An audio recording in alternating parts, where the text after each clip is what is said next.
Graeme Young is director of the Bamburgh Research Project, and it's been an exciting time, Graeme, hasn't it? What have you found?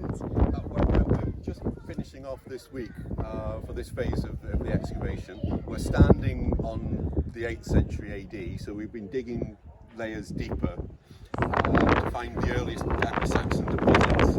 And we know from Hope Taylor's work previously that it goes back into the Roman and prehistoric period. And just in this last few days, we've realised that a couple of phases earlier than we currently are, we have a rubble trench curving gently around. On the inside of the curve, we have charcoal, I think what looks like household waste, possibly daub, which is burnt, its wall cladding.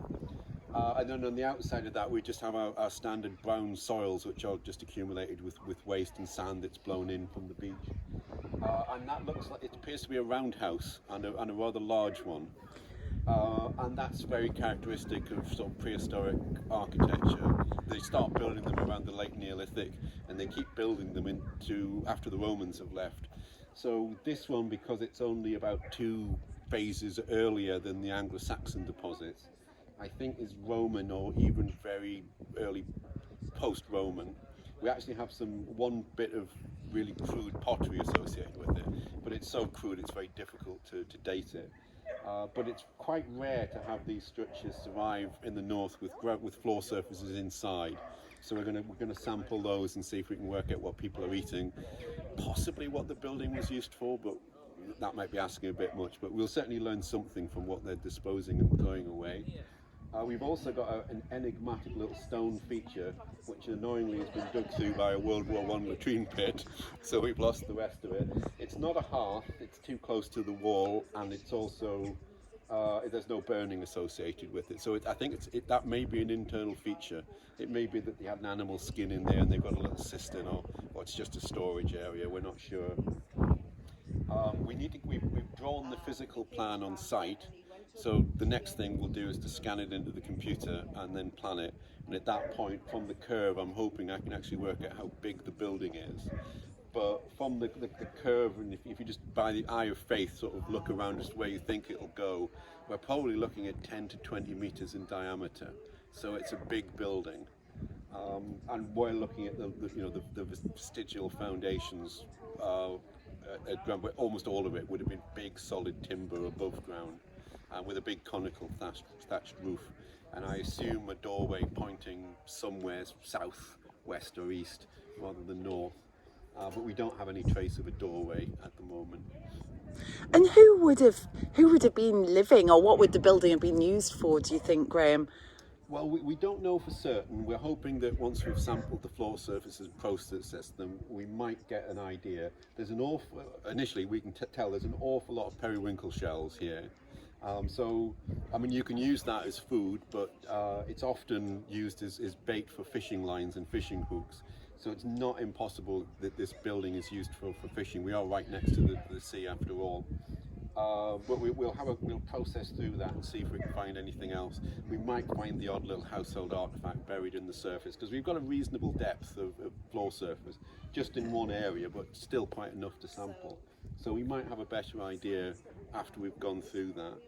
Right on the top of the hill, I'm guessing, has always been the prime real estate point. So I think whoever's the equivalent of a lord of the manor, the tribal chief, probably lives there. So I don't think this is the very top tier of society, but we are inside the hill fort as it would have been then. So I'm guessing they're reasonably important, and it's a big house. So again, it's either built for a particular purpose, or it's built for someone who is of sufficient status to have a large structure associated with them. So we don't really know, but we have a few clues. And what's got you so excited about this, Graeme? I mean, this is one of the most important finds that you've unearthed here at Bamburgh, isn't it? Why is that? Well, from the 1960s, when Brian Hope Taylor first dug at Bamburgh, he knew it was a very special site because it's very low. And he was the first one to properly demonstrate that it goes back to Roman and pre-Roman occupation. So you get this continuity over thousands of years. We're looking at an occupation of at least 2,000, probably 3,000 or more years.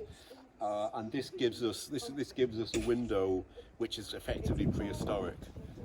We know very little about the Roman and the prehistoric period because there's no written records. So we have, you know, the names of kings and their deeds from the 7th century onwards. But when you get earlier, that transformation from Roman Britain to Anglo-Saxon England, it's not well known. And so this is probably right at the beginning of that phase. It's probably, I would guess, Romano British period. I don't think it's deep enough to be Iron Age. I think there are earlier deposits for that. But that's really your transition from Roman Britain to the later Anglo-Saxon kingdom. So that's particularly fascinating. And as an archaeologist who's dug a lot in the north of England, we found lots of roundhouses, but you almost never find floor surfaces preserved. So that's very special as well. So that might give us a little insight into what's going on inside the building that we don't normally see. That's fantastic. And what next? What do you hope to do next with the site, Graeme? Well, at the moment, obviously we're finishing off the last little bits. We're going to grab our samples. If that's the end of the excavation, it's a good way to bow out. The next is the even more daunting bit of writing it all up, getting all the specialist analysis done, and producing the publication and basically telling the story. It would be nice if we can get a little bit more funding to do. I'm sure we can come up with a few things where we can answer a few more questions, but that really depends on funding. But yeah, the big next step is all of the interpretation and the work on collating all the records together and telling the story. Graeme, thank you very much, and well done to you and all of the team at the Bamburgh Research Project. A really amazing find and another epic chapter in Bamburgh's history. Well, yeah, and thanks to Frankie and his mum for allowing us to dig great holes in the house after all of these years and putting up with it.